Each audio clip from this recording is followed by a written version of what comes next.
Magluluto ako ng adobo ngayon. Ito yung aking bell pepper na magkaiba kulay. Tapos, ayan, bawang at sibuyas. Ito yung aking lulutuin. Manok siya guys na paa ng manok, paa. Legs. Tapos, hiwa ko lang siya ng medyo maliit. Tapos, minarinate ko na yan siya sa bawang, bell pepper, asin, magic, at toyo, tapos yung banana ketchup. So tara, samahan nyo ako magluto. So ito pa pala guys, isama ko yan siya. Atay ng manok din yan. Pinakuluan ko na kanina, so isama natin sa ating adobo.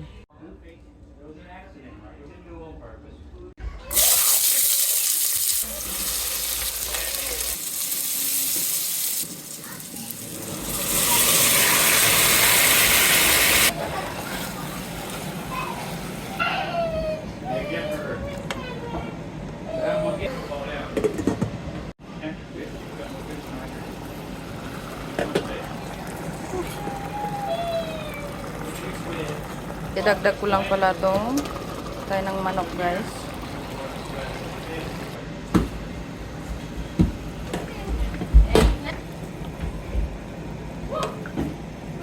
Hindi ko na nga pala makalimutan yung dahon ng laurel guys at itong paminta.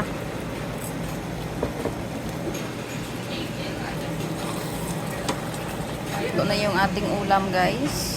Pero yung aking kanin, ito kakakulo pa lang.